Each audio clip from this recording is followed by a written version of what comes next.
Oui, ça m'a plu de venir le faire ici à Tel Aviv parce que c'est une ville que j'aime, où j'ai beaucoup d'amis, que c'est en Israël, que ça peut pas être fait ailleurs, en fait. Voilà, je peux pas me livrer comme je me livre ce soir, je pense ailleurs.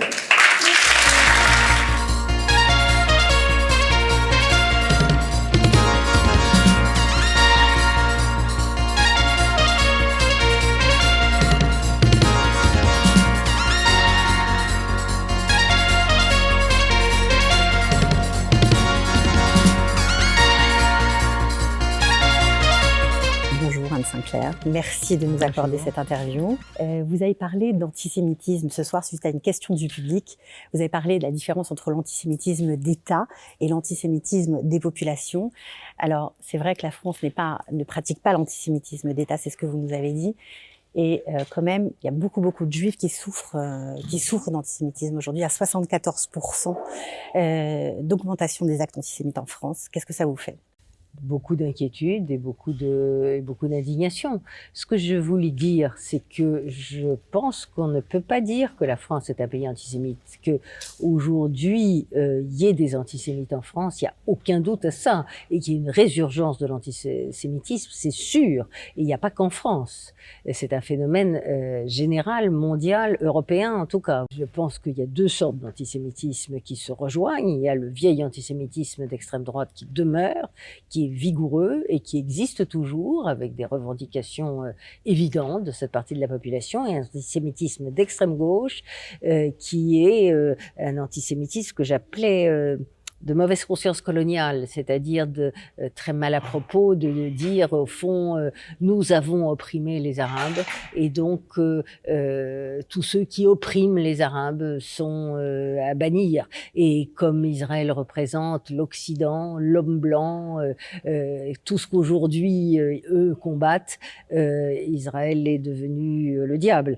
Ce que je dis et que je maintiens et qu'on a le droit d'être en désaccord avec la politique d'Israël. On a le droit de ne pas être d'accord avec les choix de la politique suivie en Israël, à la fois sur le plan intérieur et à la fois sur le plan extérieur, que moi je suis très favorable à la paix depuis toujours, à une solution à deux États, et ça je le maintiendrai toute ma vie et très fermement, que je pense que ici la démocratie est une chose extraordinairement précieuse qu'il faut évidemment préserver et que c'est fragile et qu'il faut faire attention, que en France il y ait aujourd'hui des antisémites, je ne cherche absolument pas à le nier, la majorité de la population française ne l'est pas. Et la grosse majorité ne l'est pas. Je dis pas que dans certains quartiers, certains ne souffrent pas, et je comprends, et jamais je critiquerai ceux qui se sentent en danger et qui se sentent menacés, qui ont envie de partir. Ça c'est absolument légitime, protéger sa famille, ses enfants soi-même. Alors justement, vous parlez de certains quartiers, pourtant en plein Paris, on a connu les attentats, notamment je pense à l'Hypercacher, on a connu la défenestration de Sarah Halimi. On a connu le Bataclan. Le Bataclan, mais bien sûr, je veux dire, il y a des gens qui sont tentés, à cause de ça, à cause des attentats, qui sont tentés de faire l'ALIA. Qu'est-ce que vous pensez aujourd'hui ? Et je pense que chaque personne qui veut faire son ALIA est parfaitement respectable. C'est son choix et avoir envie de le faire est parfaitement légitime. Je dis que moi, c'est pas mon cas. J'ai une conscience très forte de mon judaïsme. Je me sens extraordinairement juive sur un plan culturel, historique, civilisationnel, enfin voilà, par toutes les fibres de ma peau, je crois que je le suis. Et sur le plan religieux, je suis au contraire extraordinairement relâchée. Puisque je suis une Française, laïque et juive à la fois, parce que c'est pas la même chose, et on peut être les deux. Et je suis très consciente, en effet, de là d'où je viens. J'ai défilé contre contre les attentats. Charlie Hebdo. Charlie Hebdo, Bataclan, Sarah Halimi, Mireille Knoll, etc. Tout ça, j'étais présente et je suis très, très vigilante là-dessus. Et je suis en première ligne, on peut pas me le reprocher. Justement, alors vous avez parlé aussi, vous avez expliqué que malgré votre nom, le nom porté par votre père pendant la guerre Sinclair que vous avez gardé, que vous avez hérité, vous avez tenu à dire que vous étiez juive, vous l'avez fait savoir partout. Est-ce que c'est difficile aujourd'hui dans la France de 2019-2020 d'exercer son métier de journaliste quand on est juive et que tout le monde le sait? Écoutez, non, je suis l'exemple qui montre que j'ai survécu. Ça a été difficile à une époque où, en effet, le Front National était ouvertement antisémite. Je ne dis pas qu'il ne l'est plus, je dis ouvertement.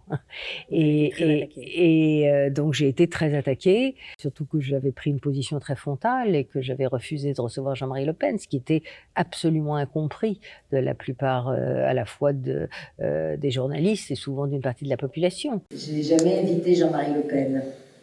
C'est assez compliqué à expliquer. J'étais toute seule de mon avis et toute seule de la classe journalistique. Parce que Dieu sait qu'il faisait du boucan quand il passait à la télévision. C'était du spectacle, ça faisait monter l'audimat. Mais j'ai toujours pensé que quand on interroge quelqu'un, c'est pour lui permettre de délivrer son message. Au fond, on peut leur lancer une fois, leur lancer 2 fois, on doit. Mais au bout d'un moment, vous n'êtes pas à égalité avec la personne que vous interviewez. Vous êtes obligé de céder le terrain.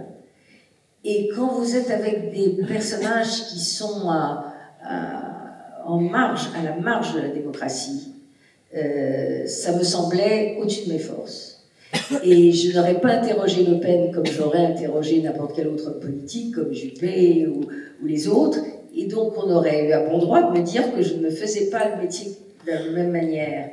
Et en revanche, ça me semblait impensable quand cet homme était outrancier avec des réflexions antisémites pour lesquelles il a été condamné, où sa presse traînait et me traînait dans la boue comme j'étais une pulpeuse charcutière cachère. Pulpeuse, d'accord. Cachère aussi. Et cachère, d'accord. Charcutière, je ne voyais pas. On n'est pas toujours obligé d'interroger des gens avec qui on est d'accord. On peut être parfaitement en désaccord, on peut être en conflit, mais à l'intérieur d'une enveloppe quand même de respect de la démocratie. Juste parce qu'on est en Israël et que vous avez accepté de venir ici à Tel Aviv, je sais que vous êtes venu à titre privé à de nombreuses reprises. Qu'est-ce que vous aimez ici? Beaucoup de choses. Ce que je disais, l'air qu'on respire, la rue, la jeunesse, l'intensité du pays qui est vibrant. Voilà, toujours, c'est l'impression qu'on a quand on vient je sais pas, de la vieille Europe, j'allais dire. On est tout de suite saisi par une vibration. J'aime la culture, et puis il y a des choses que j'aime pas. Et j'ai le droit de le dire aussi, voilà. Israël, c'est beaucoup de joie et beaucoup de chagrin et beaucoup... Au fond, c'est une vie juive. Votre grand-père a senti, on va dire, le vent tourner dans les années 30, puisqu'il avait déjà dispersé ses collections dans de nombreux pays, en Australie, en Argentine, etc., etc. Vous sentirez, vous, le vent tourner si un jour ça tourne mal, vraiment? Je ne sais pas. Il a eu de la préscience. Je ne sais pas si j'aurai la même. J'espère que le vent ne tournera pas et qu'on a franchi des étapes essentielles au XXe siècle qui nous prémunissent un peu. Pas toujours, pas forever. On ne sait jamais, il faut rester vigilant. Le nombre de gens que je rencontre dans la rue qui me disent « Ah, vous savez, ma mère me donnait mon bain à toute allure parce qu'il fallait regarder cette chaussette. » J'ai l'impression que je suis restée comme un cauchemar dans la vie de dimanche soir d'un nombre considérable d'enfants.